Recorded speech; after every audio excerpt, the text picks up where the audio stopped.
I grew up kind of in a normal household that I thought was normal at the time. I had two alcoholic parents. My mom decided to get help, and she went to a 12-step program. There was never any religion whatsoever, and my parents never even spoke of it. My grandmother occasionally would come and she would teach me Catholic prayers, but we would never actually go to church. I spent from probably say 8 years old until I was well over a teenager in the walls of AA, where a lot of the higher power is explained. I followed this higher power, and I always thought there was a higher power that got me through life. I ended up getting married, and I wanted to undo the whole thing about the alcoholism that was in my family and the abuse that was in my family. I wanted to be different. I wanted to make a whole new life for my children, not have to go through what I went through. There came a day where my wife got very sick, and hit really, really hard, because this was my partner in life. This is the person that has lifted me up and completed me. And the thought of losing her, I didn't know I wasn't going to be strong enough, I guess.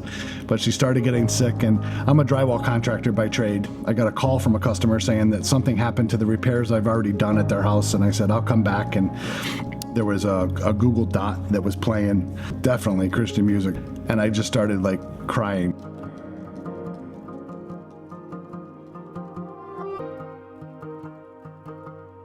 I focused on the song that was playing on the Google Dot, and I started looking at this family's pictures that were on their wall of their kids and their grandkids, and then it just all came crashing down. But I felt as if I was physically brought to my knees, and I sat there for, I lost track of time, so I don't even know how long I was on my knees. And I was just praying to this song that kept saying, "Heaven help me," on the song. It's just, "Heaven help me, heaven help me." And I started saying it, and I couldn't, for the life of me, stop crying. Something changed right then and there that just broke in me, and I cleaned up the living room. The homeowner came out and said, we're all set, everything's good. And I said, yeah. And he looked at me and he goes, "Is something wrong?" I explained it to him kind of vaguely what happened to me, and he looked me in the eyes and he said, "There's no need to worry, because that happened to me 3 years ago." And he just leaned over and gave me this huge, strong, powerful hug. This is a stranger. This is just a customer of mine that I don't remember his name to this day. And he said he was almost congratulating me. I felt like when I gave him a hug, it was the relief that I needed to know that that was real, and that just happened. That just happened, and it's validated, and now what do I do with it? And from that point on, and no idea why, because I know New Day as NAMCO, I didn't even know it was a Christian church. I had no idea. After I explained to my wife what was going on, I said, I feel like I need to go to New Day. Well, she was too sick at the time to even come, so I said, I'm just going to go there and check it out.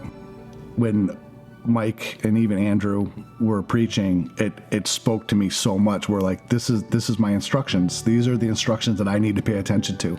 I need to live like Jesus from here on out. And that was it. It was like a light switch. It was like, this is where you need to be. I think after the third time when I went to New Day by myself, I went up to Next Steps and I met Jack. He handed me my first Bible. It's like from that day, everything changed. Everything.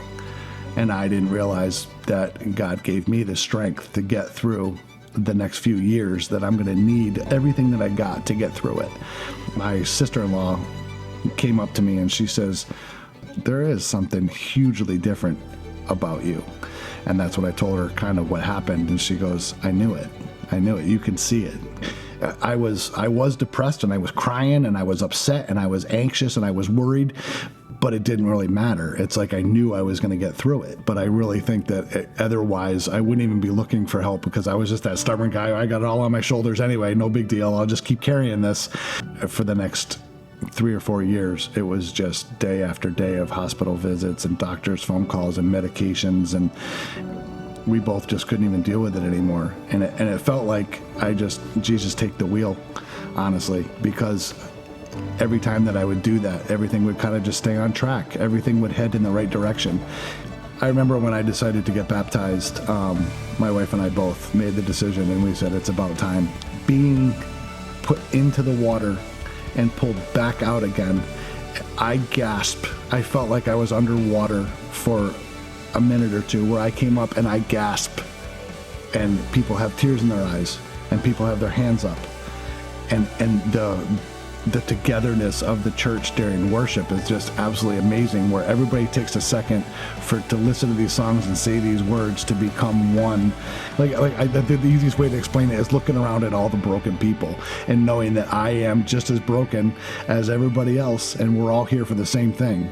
That's it. There is no more saying maybe you're into this. This is 100% you're committed. I'm going to spend the rest of my life saying thank you and being grateful and give him all my gratitude and all his praise, because he's done this for me.